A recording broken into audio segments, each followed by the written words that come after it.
Hey guys, tonight we're traveling back in time, not just to any point in history, but to the marble-paved streets and candlelit chambers of ancient Rome. A world where power, pleasure, and control were so tightly interwoven that sex became a public performance, a legal matter, a religious symbol, and at times, a brutal weapon. Close your eyes. Let your thoughts drift through the archways of the Colosseum, past the murmuring fountains, and toward the beating heart of the Roman Empire. Tonight, we're not just exploring what sex was like in ancient Rome, we're uncovering what it meant, because in Rome, sex wasn't just about intimacy. It was about identity. It was about status.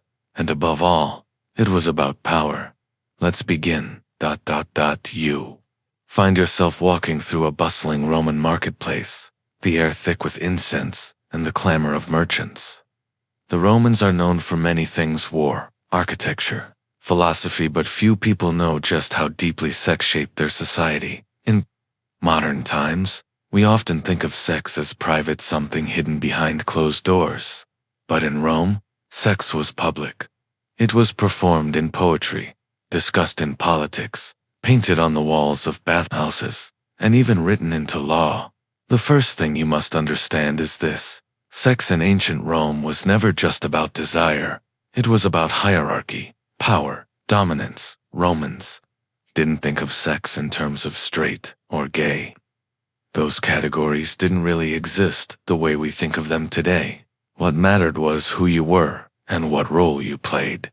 If you were a freeborn Roman male citizen, you could take on the role of the sexual aggressor with your wife, your slaves, or even with other men, so long as those men were of lower status, like slaves or foreigners. But to be the passive partner, especially in a same-sex encounter, was considered shameful for a Roman man, not because of the act itself, but because it implied submission. And in Rome, submission was weakness. This idea that dominance was everything shaped every corner of Roman sexuality. Let's talk about women now, because the role of women in Roman sexual culture was just as complex, maybe even more so. The ideal Roman woman, or matrona, was expected to be chaste, silent, and devoted entirely to her husband and children. Her body was not her own. It was tied to her father's honor, her husband's lineage, and the future of the Roman Republic. Marriage wasn't about love, it was a business contract, a political alliance. Women were expected to marry young, often by the age of 14 or 15, and to bear children quickly. Fertility was a duty, not a choice. One of the most extreme examples of this control was the Vestal Virgins. These were priestesses sworn to 30 years of chastity in service of the goddess Vesta. They were symbols of purity, honored in public ceremonies, and given privileges that most Roman women could only dream of. But the cost of failure, unimaginable. If a Vestal Virgin was found guilty of breaking her vow, she was buried alive.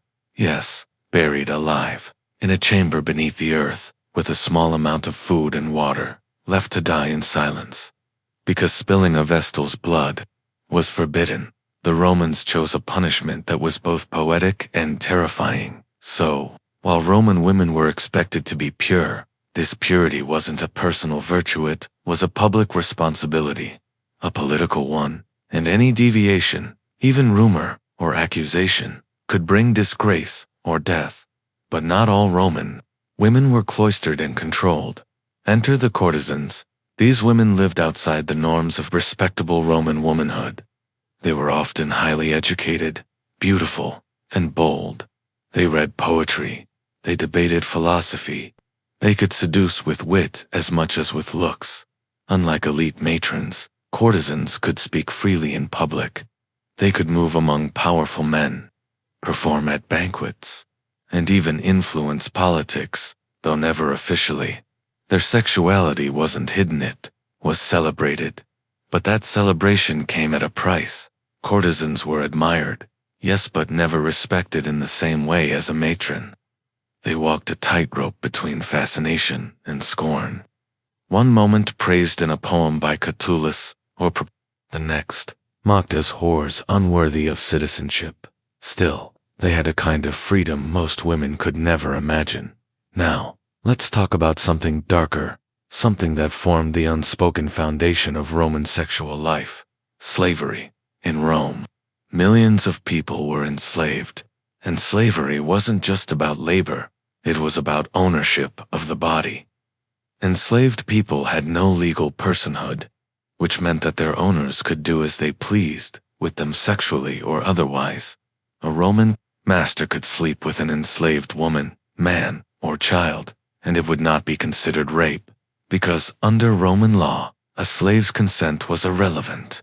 They were property. This gave rise to a culture in which sex and violence were often intertwined. Some slaves were forced into prostitution. Others were used for the pleasure of their masters. Public sexual humiliation was not uncommon, especially for male slaves who were punished through forced submission. And yet, even within this brutal system, human emotions persisted. There are tomb inscriptions that speak of love between enslaved people, of heartbreak, of longing, of tenderness in the unlikeliest of places, because desire, real, aching, fragile desire, survives even in the darkest corners of history. And what of public spaces? Well, in Rome, even the bathhouses were alive with sexual energy.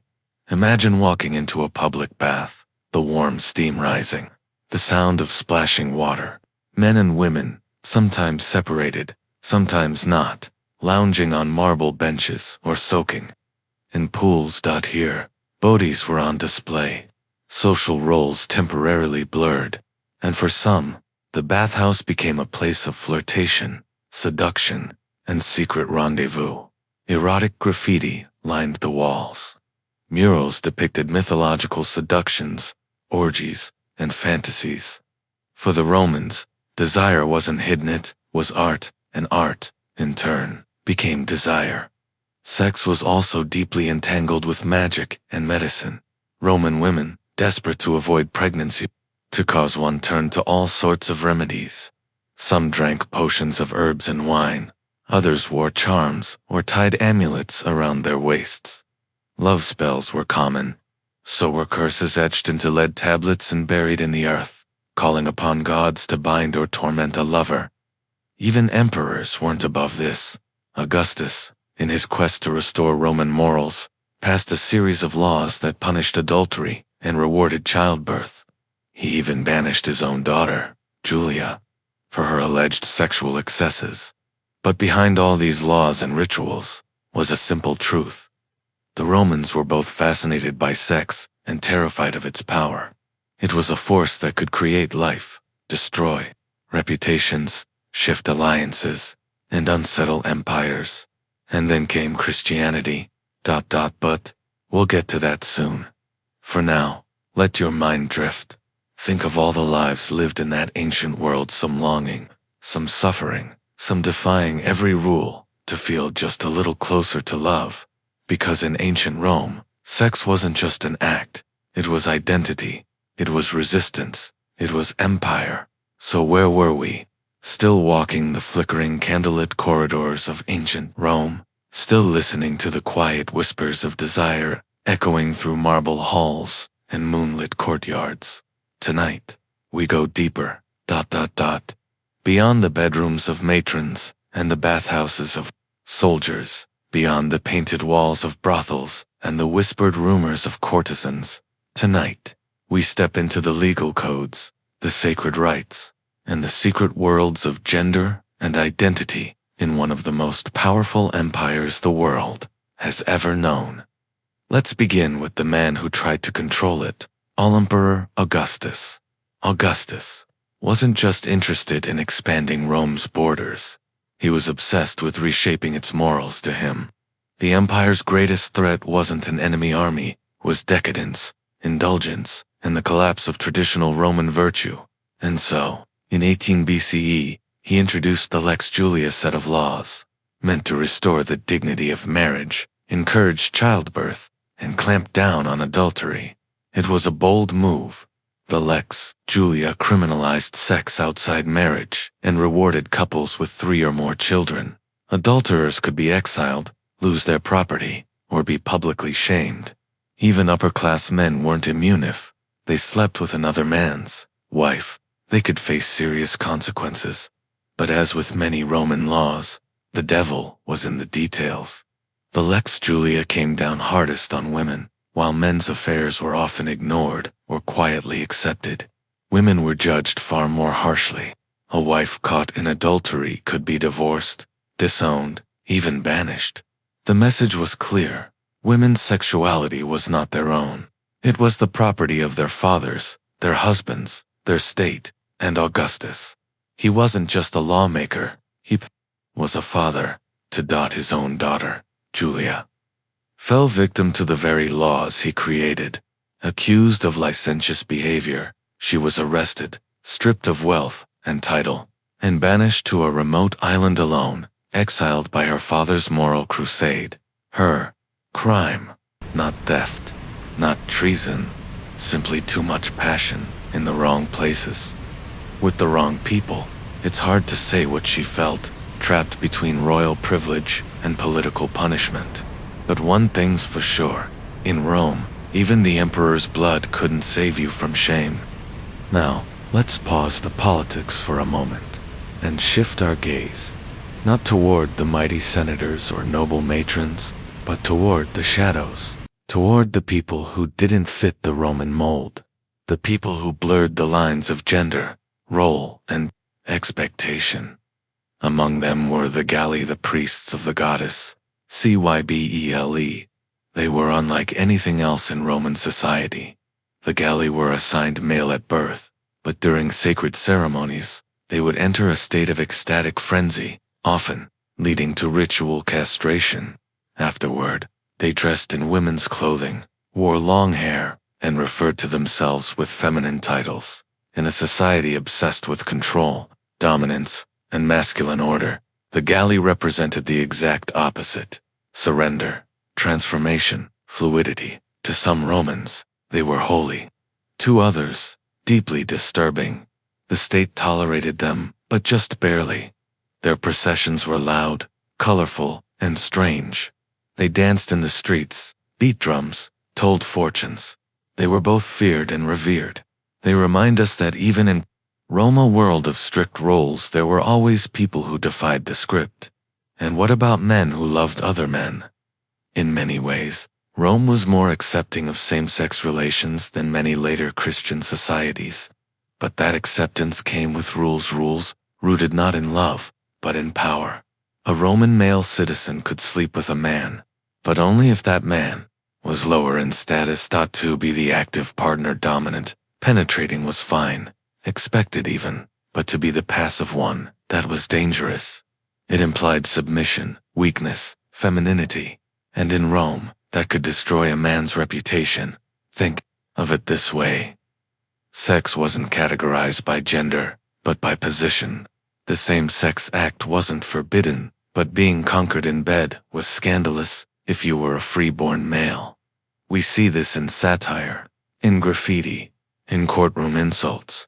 Roman orators would mock their enemies by calling them sinidi, a slur, implying they were effeminate or sexually passive. Even if it wasn't true, the insult stuck. So Roman same-sex culture wasn't about identity the way we understand it today. There were no gay or straight Romans. There were just people maintaining power or surrendering it.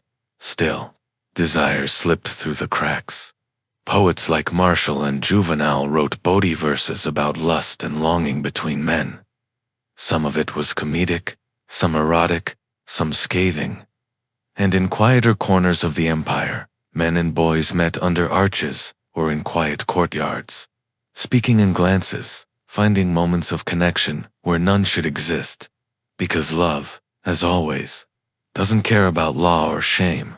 Let's now float to another realm, art, because if Roman sexuality had a home, it was in its art, in places like Pompeii, preserved under volcanic ash. We see it all laid bare, literally. Erotic frescoes adorned the walls of taverns, brothels, and even private villas. They showed couples in every imaginable position, sometimes involving more than two people, or even gods and mortals. But these images weren't considered obscene. They were decorative, entertaining, even spiritual. To modern eyes, they might seem shocking, but to the Romans, they were a celebration of life's pleasures. There were even phallic charms called Faustina, used to ward off the evil eye. Yes, tiny bronze penises on necklaces, wind chimes, or carved into doorways. They were symbols of luck, power, and fertility. The line between sacred and profane, almost invisible. Let's pause and breathe. You're walking again, slowly, through a Roman villa at dusk. The marble floors cool beneath your feet. The scent of olive oil and lavender drifts through the air. In one room, a woman prepares a love spell, muttering to Venus for favor. In another, a young poet sketches verses about a courtesan who stole his heart and his coin. Outside, a senator hurries home to avoid suspicion. His affair, after all, could cost him everything. Rome is asleep, but the city hums with secrets. Because sex in Rome wasn't hidden, it was everywhere, in the law, in religion, in poetry and punishment, in pleasure and in pain. And as Christianity rises on the horizon, a change is coming. A new world of guilt, shame, and spiritual purity. But for now, in the heart of the empire, desire still reigns, so close your eyes. Let yourself rest in that strange glowing world between ecstasy and empire. Let your breath slow, your mind drift, And in the next part, we'll walk into the twilight of Rome's sexual culture, when everything began to shift. When the gods were silenced, and shame took their place. Hey again, friend, as you lie back, and let your thoughts drift, we return once more to the empire of stone and desire. Rome still sleeps beneath our feet, but not in silence. Its walls remember everything.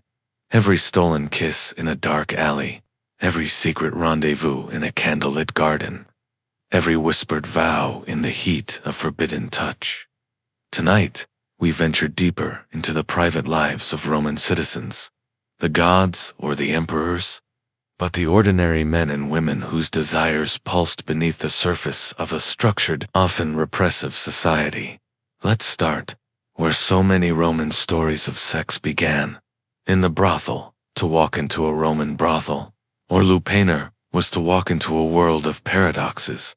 They were loud and intimate, crude and sacred, tolerated and scorned, often located near the heart of the city, close to taverns, markets, or bathhouses. Brothels were easy to find, and even easier to enter.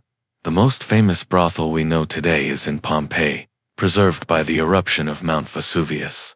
There, you can still see stone beds built into tiny rooms, and frescoes of erotic scenes painted above the doorway's edge, one possibly advertising a service or simply enticing the imagination. Contrary to popular belief, prostitution in Rome wasn't illegal. In fact, it was heavily regulated. Prostitutes had to register with the state and wear specific clothing, usually the toga, which in daily life was worn only by men and prostitutes, not respectable women. It marked them. It told the world, this woman is public property. But within those walls, things were far more complex than they appeared from the outside. Some sex workers were enslaved, forced into the trade against their will. Others were freed women trying to survive in a society with few economic options. And some courtesans, especially high-class ones, commanded wealth, attention, and influence few Roman women could ever imagine. They were artists of allure. Many were multilingual, educated, and musically trained. They performed at banquets, composed love poems, and wielded their sexuality like a sword. Yet even outside of brothels, pleasure was a constant pursuit in Roman life. Banquets called convivia were more than just feasts. They were sensory experiences. Candles flickered, perfume floated in the air. Dancers twirled to the music of lyres and flutes. And sometimes, as the night deepened and inhibitions dissolved into wine, the party shifted into something more carnal. Guests reclined on couches, fed grapes by hand. Poets recited verses about desire, longing, and heartbreak. And behind heavy curtains, lovers disappeared into shadow. The Romans even had a word for sexual pleasure as a virtue, voluptas. It wasn't dirty or shameful. It was seen, for a time, as part of the fullness of life, like music, wine, or art. This didn't mean Rome was a free-for-all of equal sexual expression. Not at all. The same harsh divisions of class, gender, and power were always in place. But for those with status, sex was a realm of indulgence. It wasn't unusual for elite men to have multiple partners, wives for family, mistresses for pleasure, male lovers for variety, and enslaved bodies for convenience. None of this was hidden, none of it scandalous, so long as the man maintained his position of power. But behind all this, beneath the silk sheets and painted walls, was something far more human, longing, and sometimes love. Yes, the Romans wrote about love, obsessively, from Ovid's playful instructions on seduction in Ars Amatoria, to Catullus' raw, aching verses to his mysterious lover Lesbia. Roman poetry is bursting with romantic yearning, not always sweet, often tormented. One poet would write of desire that burned like fire pleasure, so consuming it became pain. Another might lament betrayal, jealousy, or the loss of a lover to someone richer, more powerful, more cunning. Love was war. Love was surrender. Love was madness. And through all the laws and rituals and politics, you can feel it, the heartbeat of real people struggling with the same emotions we face today. Because whether in the arms of a courtesan or in the quiet loneliness of a marriage arranged by family, the Romans, like us, wanted to be seen, wanted to be touched, wanted to be understood. Even their superstitions revealed this. Love potions were popular and dangerous.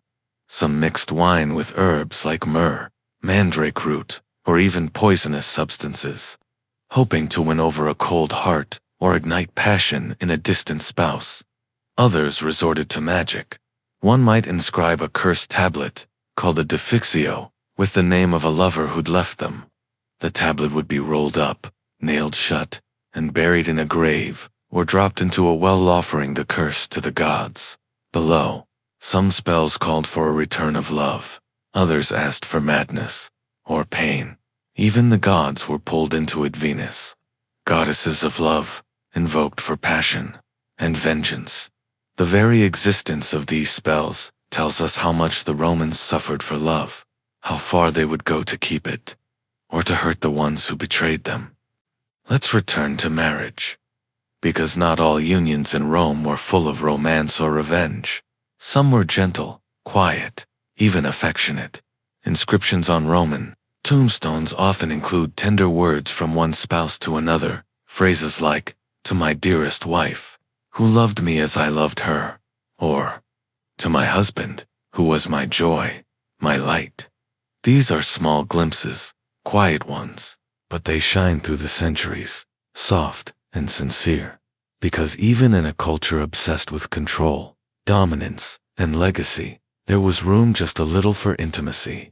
And what about the older women? The ones who had survived childbearing, marriage, and scandal? What freedom did they find? Well, surprisingly, some found quite a bit.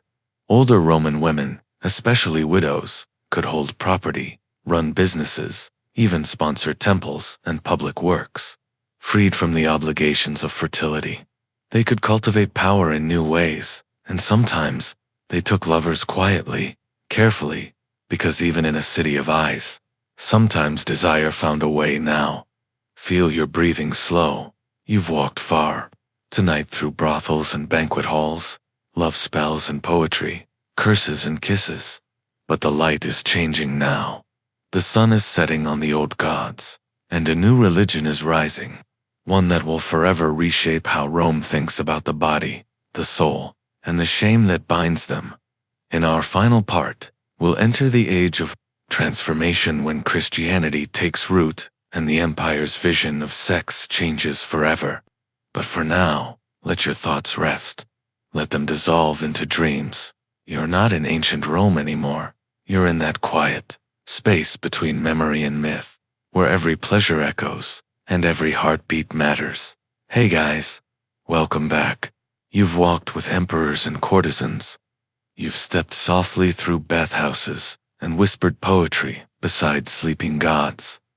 Now, we come to the final stretch of our journey, a turning point, not just in Roman history, but in the entire story of human sexuality. Because as the empire aged, something new began to rise. A quiet voice in the back streets of Rome. A message carried by fishermen, outcasts, and slaves. A faith built on humility, purity, and the unseen. Christianity. When Christianity first arrived in Rome, it was small, an underground movement, whispered about by the elite, and sometimes violently persecuted by the state. But over time, it grew. Not through war, but through persistence, through faith, through the yearning for something more than empire. And with that rise came a radical shift in how the Romans saw sex, the body, and desire itself. For centuries, Roman sexuality had been grounded in dominance, in power, in the physical and the performative. Now, it was to be reshaped into something spiritual. Early Christian teachings didn't just challenge Roman gods, they challenged Roman pleasures. Desire was no longer celebrated, it was suspect.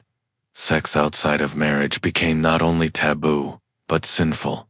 Virginity was no longer just a priestly vow, it became a divine ideal. Where Roman law had once encouraged reproduction for the sake of politics, Christian doctrine began to reframe sex as something sacred but dangerous, powerful but needing restraint. Marriage remained, but not for pleasure. It became a vessel for morality, a necessary structure to contain lust and protect the soul. And celibacy. It became a kind of spiritual victory.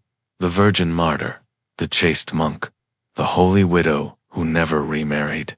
These became icons of purity and strength in a world growing weary of indulgence. By the time Constantine legalized Christianity in the 4th century, and later, when Theodosius made it the official state religion, the change was complete. The temples to Venus and Priapus were abandoned. The erotic frescoes of Pompeii were buried not by ash this time, but by shame. Even the gender-fluid priests of Cybele were outlawed, their ceremonies banned, their songs silenced. The old gods had ruled Rome with lust, laughter, and lightning. Now they vanished. But the echoes of Roman desire didn't disappear entirely. They lingered in secret writings, in hidden frescoes covered by dust and time, in the quiet rooms of monasteries, where monks struggled not just with faith, but with the same urges their ancestors once celebrated so openly. You see, even as Rome changed, human nature didn't. Desire doesn't vanish. It adapts, it hides, it whispers in new tongues.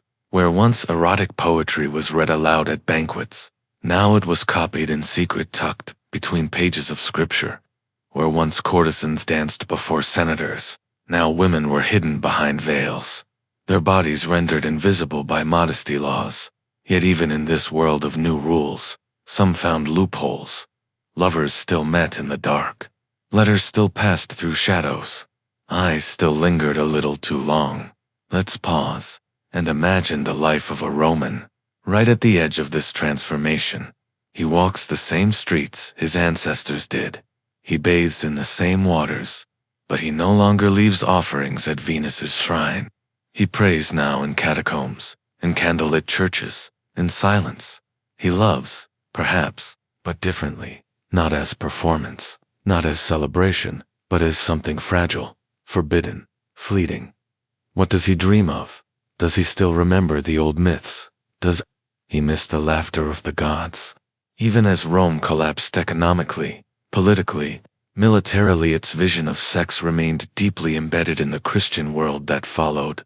Think of medieval Europe, with its saints and sinners, its chastity belts and burning desires. Think of the Renaissance, when the buried frescoes of Pompeii were rediscovered and shocked the modern world. Think of us now, still wrestling with the echoes, Still asking questions that Romans asked thousands of years ago. What is sex for? Who controls it? Why do we want what we want? And can desire ever truly be free? The truth is, the Romans didn't have all the answers. They gave us poetry and punishment, indulgence and inhibition, beauty and brutality. Their world was a paradox, one that lives on in us. In every law, every love letter, every whispered secret. So now, as your breathing slows, let's drift back through the centuries one last time, through the forums and frescoes, through the laughter of bathhouses and the silence of exile, through the moans behind brothel doors and the prayers of the newly converted, through the shadow of the cross, cast over the ruins of Venus's temple and into the quiet. Because, in the end, Rome was never just an empire of stone. It was an empire of touch, of longing, of power. And tonight, in sleep, you carry that memory with you. Not in shame, not in silence, but in understanding. Because, to know how the Romans loved and how they feared love is to know something essential about being human. Good night, traveler. May your dreams be gentle and your heart free.